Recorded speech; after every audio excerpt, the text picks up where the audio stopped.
عاشوراء کے روز ملک ریا میں قاضی صاحب کے پاس ایک ساحل آ کر عرض گزار ہوا، میں ایک بہت نادار و عیالدار آدمی ہوں، آپ کو یوم عاشوراء کا واسطہ میرے لیے 2 سیر روٹی، 5 سیر گوشت اور 10 درہم کا انتظام فرما دیجیے، اللہ تعالیٰ آپ کی عزت میں برکت دے۔ قاضی صاحب نے کہا ظہر کے بعد آنا۔ فقیر ظہر کے بعد آیا تو کہا عصر کے بعد آنا۔ وہ عصر کے بعد پہنچا، تب بھی کچھ نہیں دیا، خالی ہاتھ ہی ٹرکھا دیا۔ فقیر کا دل ٹوٹ گیا، وہ رنجیدہ ایک نصرانی کرسچن کے پاس پہنچا اور اس سے کہا آج کے مقدس دن کے صدقے مجھے کچھ دے دو۔ اس نے پوچھا آج کون سا دن ہے؟ جواب دیا آج یوم عاشوراء ہے۔ یہ کہنے کے بعد عاشوراء کے کچھ فضائل بیان کیے۔ اس نے سن کر کہا آپ نے بہت ہی عظمت والے دن کا واسطہ دیا، اپنی ضرورت بیان کیجیے۔ ساحل نے اس سے بھی وہی ضرورت بیان کر دی۔ اس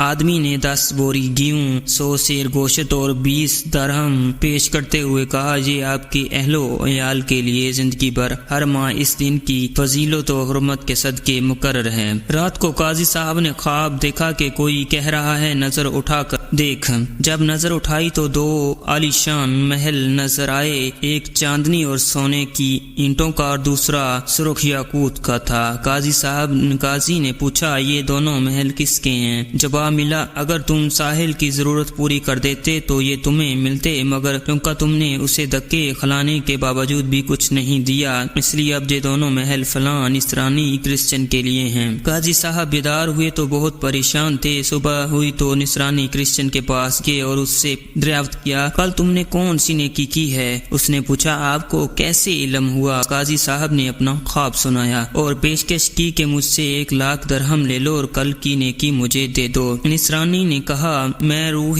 زمین کی ساری دولت لے کر بھی اس سے فروخت نہیں کروں گا، رب العزت جل جلالہ کی رحمت و عنایت بہت خوب ہے، لیجیے میں مسلمان ہوتا ہوں۔ یہ کہہ کر اس نے پڑھا